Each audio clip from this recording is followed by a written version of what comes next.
So, Gordon, you live and work in Sweden. Tell Yes. me, how did you end up in Stockholm? I was offered a job at DICE before it was EA DICE in 2006, and I started working for them as an assistant designer on Battlefield 2142, working primarily with the vehicles in that game. And what do you know about the Norwegian gaming industry and Norwegian games? Well, it was very heavily AAA until recently, and I know a lot of the AAA kind of studios kind of disappeared, and there's Funcom. Yeah. They're still the biggest, right? That's kind of left after that. Well, that kind of era of the games industry is kind of it's shrunk, or a lot of those studios were acquired by big publishers, but you have a lot of creative talent and a lot of support from the government, which I think is incredible.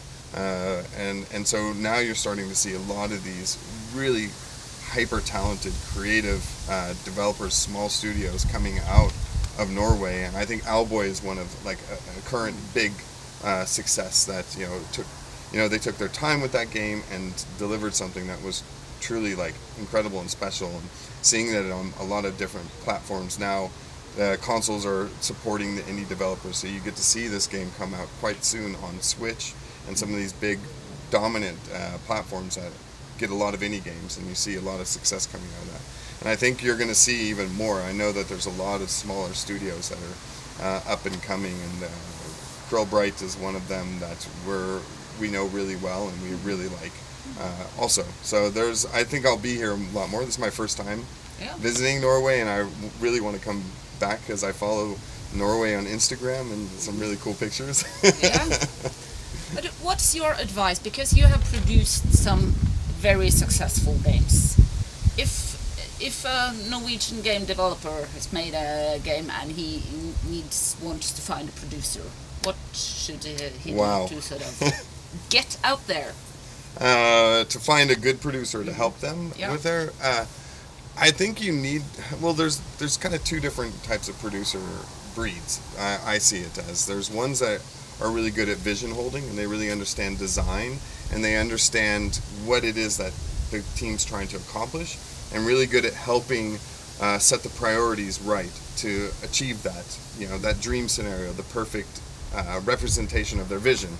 And then there's producers that tend to be more project management style, where they're really good at schedules and they understand breaking down tasks into time and how long those are going to take, and and being able to measure what is and is not achievable. When I was back at DICE, we had like a combination of those two, and the one project management based skill set was called a development director, and then there's the producer, which fell on the vision side. And I think ideally you have two individuals that can do that, or you have this one unicorn producer who can do both.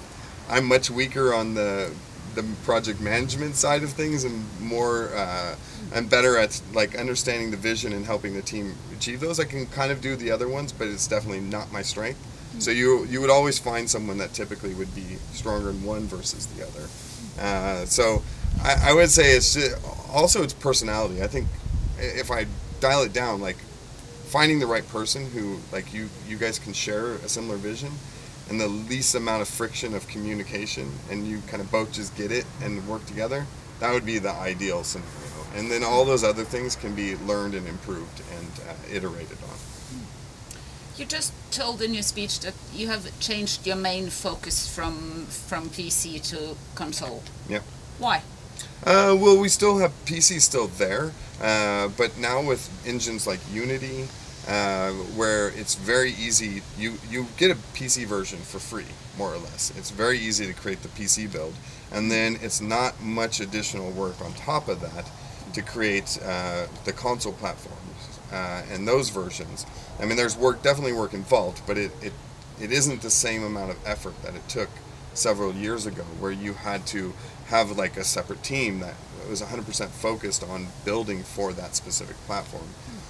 So I'd say it's the tools that have really catapulted this, making it easier.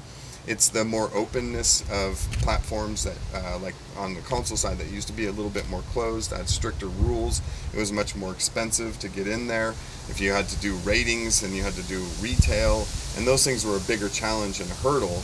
And now that you have these three platforms that have a huge amount of player base, similar in scope and size typically to the PC market, then both of them are very viable for you. And I would say, like, because they do curate a bit more on the console, like not every single game can release on those. So a console does give you a higher chance of visibility. And so I'd say that's why that's started to take a bit more lead for us.